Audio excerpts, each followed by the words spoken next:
Assalamualaikum warahmatullahi wabarakatuh. Saya Siti Sarah dengan NIM 0506555311 akan menjelaskan mengenai tugas 3 administrasi jaringan. Pada tugas 3 kali ini kita diminta untuk membuat spanning tree protokol atau SDP. SDP adalah protokol manajemen link pada jaringan switch layer 2. SDP digunakan untuk menyediakan jalur jaringan tanpa menyebabkan switching loop. Nah, ini ada juga istilah-istilahnya beserta penjelasannya, ada road bridge dan bla bla bla sampai blocking. Lalu ada alat dan bahannya. Di sini menggunakan Cisco Packet Tracker dengan switch Cisco 2960, ada PC-nya juga, terus terhubung dengan kabel Cooper Stroke atau crossover. Lalu dikonfigurasi menggunakan command line interface atau CLI. Ada rancangannya, ini topologi STP-nya. Nah, ini tabel pengamatan IP. Nah, pada perangkat terdiri dari PC 0 sampai PC 5.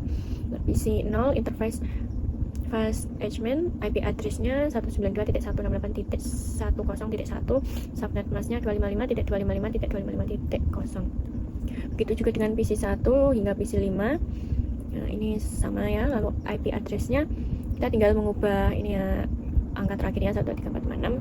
Subnet mask-nya juga sama. Lalu langkah-langkahnya, yang pertama kita buka Cisco Packet Tracker-nya untuk membuat file baru, lalu menambahkan perangkat ke workspace, 3 switch dan 6 PC. Selanjutnya menghubungkan PC ke switch serta menghubungkan switch antar switch untuk membuat topologi redundant atau segitiga. Lalu mengatur IP address setiap PC sesuai tabel pengamatan IP address-nya tadi ya sudah saya sebutkan. Lalu masukkan CLI switch dan menjalankan perintah verifikasi SDP awal menggunakan slow spanning tree atau slow spanning tree VLAN 1. Mengamati root bridge default berdasarkan bridge ID terendah yaitu gabungan priority dan MAC address. Mengamati peran port pada setiap switch yaitu root port, designated port, dan blocking atau alternate port. Lalu yang langkah ke-8 mengatur S1 sebagai root break agar struktur SDP lebih terkontrol. Selanjutnya memverifikasi hasil konfigurasi setelah S1 jadikan root break, lalu melakukan simulasi gangguan link aktif atau mengamati perubahan status port setelah SDP menggunakan konvergensi. Dan yang terakhir menguji koneksi antar PC menggunakan perintah ping untuk memastikan harus tetap saling terhubung. Nah, ini ada konfigurasi switchnya. Ini yang pertama sebagai root bridge, lalu yang kedua sebagai switch non-root, yang ketiga sebagai sama switch non-rootnya. Nah, ini property default 32768 dapat dipertahankan, dan lalu web memory, dan yang terakhir melakukan perintah verifikasi yang digunakan.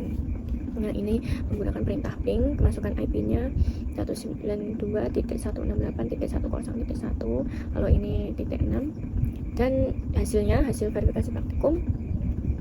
Pada root break terdapat satu switch yang terpilih sebagai root break. Lalu port pada root break berstatus designated forwarding. Lalu root port pada switch non-root memiliki root port menuju jalur terbaik ke root break. Blocking salah satu port pada jalur redundant tidak meneruskan frame data untuk mencegah loop. Selanjutnya ini verifikasi setelah S1 jadikan root break, yaitu pada langkah 9 ya.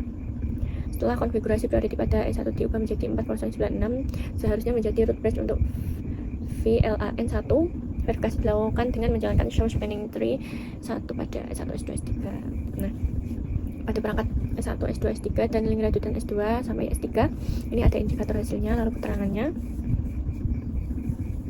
Nah, ini verifikasi koneksi. Kita menggunakan pengujian koneksi menggunakan perintah ping antar PC yang berada pada switch berbeda.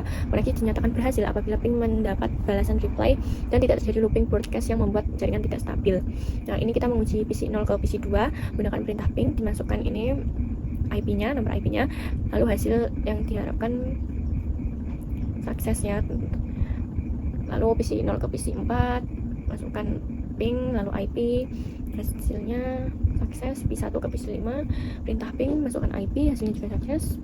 PC 3 ke PC 0 perintah pingnya, masukkan IP-nya, dan hasilnya juga sukses. Nah, praktikum ini menunjukkan bahwa jalur redundant antar switch memang meningkatkan ketersediaan jaringan, tetapi dapat menimbulkan loop pada layer 2 apabila tidak dikendalikan. SDP menyelesaikan masalah tersebut dengan memilih root bridge, menentukan jalur forwarding terbaik, dan memblokir jalur redundant tertentu. Dengan mengatur priority S1 menjadi lebih rendah, administrator dapat menentukan route break secara manual. Pengaturan route break ini penting karena menentukan arah jalur utama lalu lintas jaringan. Semakin terencana posisi route break, semakin mudah administrator memprediksi jalur forwarding dan jalur cadangan pada switch. Hasil ping antar PC menjadi bukti bahwa port yang diblokir oleh STP tidak memutus koneksi jaringan secara keseluruhan. Port tersebut hanya dinonaktifkan untuk forwarding data agar loop tidak terjadi. Karena jalur aktif mengalami gangguan, STP dapat melakukan konvergensi sehingga jalur cadangan dapat digunakan. Jadi demikian yang dapat saya sampaikan. Mohon maaf apabila ada salah kata, mohon koreksinya. Wassalamualaikum warahmatullahi wabarakatuh.